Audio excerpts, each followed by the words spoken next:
As covered in previous lectures, stocks are traded on the stock market between various sellers and buyers. While most people imagine the trading floor as how stocks trade, these days most trades actually take place in Mahwah, New Jersey.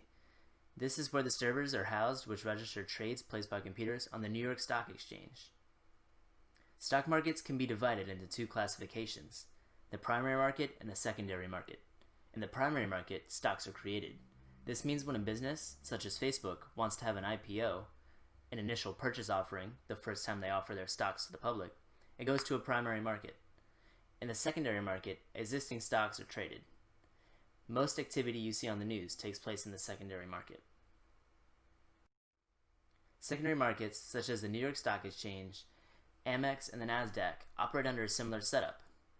Large trading houses, known as brokerages, play the role of market makers. They provide continuous bid and ask prices for shares. The terms bid and ask are used because shares are bought and sold in an auction process. Shares to be sold are sold to the lowest bidder, while shares to be bought are bought by the highest bidder. The market makers match these buyers and sellers and even keep some inventory on hand to make deals themselves. In the past, this was done by humans, but this role has largely been taken over by computers.